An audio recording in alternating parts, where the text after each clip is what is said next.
आदरणीय गुलाबचंद कटारिया साहब का अभिनंदन करना चाहता हूं। वो यहाँ नहीं है, असम में है, लेकिन इस प्रोजेक्ट के शुभारंभ के समय वो माननीय नेता प्रतिपक्ष के पद पर विराजमान थे। उन्होंने भी इसमें सहयोग किया था और इस प्रोजेक्ट की डिजाइन और मानचित्रों को पहली ही बैठक में अनुमोदित करने वाली मंत्रिमंडलीय उपसमिति के माननीय सदस्य आदरणीय लालचंद कटारिया साहब, हरीश चौधरी साहब और आन्ना उदयलाल जी का भी मैं स्वागत और अभिनंदन करता हूं। आज के इस समारोह और विधायक आवास परियोजना के जनक आदरणीय मुख्यमंत्री जी अशोक गहलोत साहब का मैं विशेष रूप से जिक्र करना चाहूँगा कि उनके विजन और दूरगामी सोच के कारण ही ये परियोजना मूर्त रूप ले पाई। मुख्यमंत्री जी के विजन की जब मैं बात करता हूँ तो मुझे बात करते करते ये हैरानी होती है कि माननीय मुख्यमंत्री जी के विदेश यात्राओं या विदेश दौरों की कभी कोई खबर नहीं आती। कभी ये नहीं सुनने में आता है कि मुख्यमंत्री जी दुबई जा रहे हैं, सिंगापुर जा रहे हैं, लंदन जा रहे हैं और वहां से कोई चीज देख करके फिर यहाँ राजस्थान में उतारने की कोशिश कर रहे हैं। लेकिन आपका ओरिजिनल विजन इतना बढ़िया है, ऐसा जो विजन है उसका कोई सानी नहीं। चाहे जयपुर में मेट्रो रेल परियोजना हो, चाहे घाटी गोणी की अंतर्राष्ट्रीय स्तर की टनल हो, चाहे डबल एलिवेटेड रोड की बात हो, चाहे बहुत सारे अनगिनत रेलवे फ्लाईओवर्स की बात हो, चाहे हाउसिंग बोर्ड द्वारा हाल ही में विकसित अंतर्राष्ट्रीय स्तर के सिटी पार्क की बात हो, अंतर्राष्ट्रीय स्तर के कोचिंग हब की बात हो, पुराने सेंट्रल पार्क की बात हो, ये सब मुख्यमंत्री जी की सहज कल्पना का परिणाम है।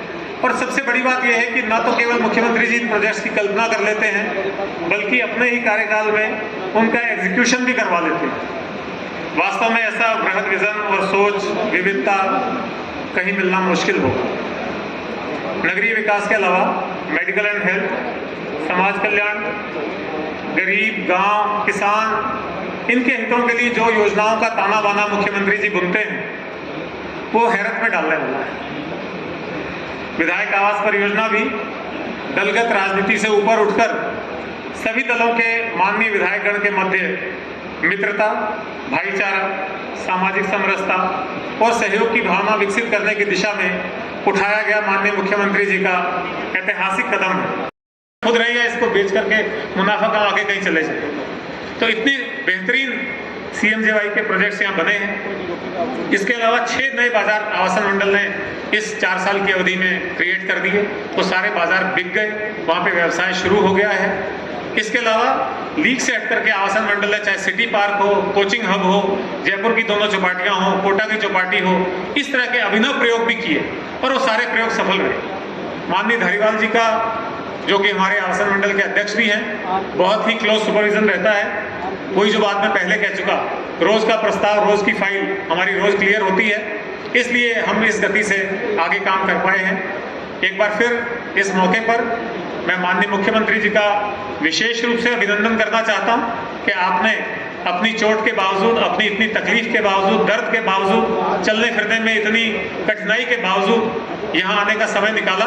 वरना एक बात ये चल रही थी कि माननीय मुख्यमंत्री जी ऑनलाइन इस कार्यक्रम का उद्घाटन करेंगे, लेकिन माननीय मुख्यमंत्री जी ने प्रेफर किया कि ये इतना महत्वपूर्ण प्रोजेक्ट है, सारे MLA साहिबान यहाँ होंगे, मंत्रीगण होंगे, माननीय CP जोशी साहब और बाकी सब लोग यहाँ होंगे, राजेंद्र राठौड़ साहब यहाँ होंगे, तो मैं खुद यहाँ आऊँगा, चाहे तकलीफ होगी तो मैं आऊँगा।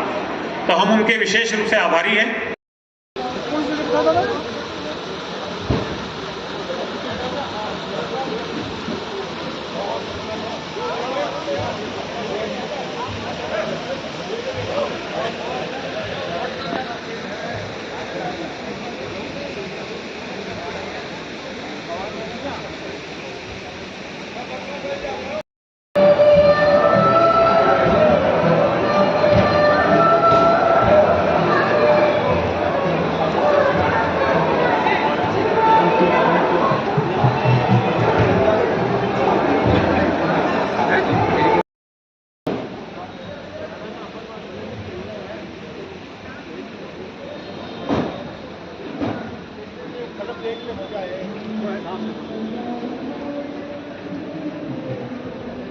हाँ जी।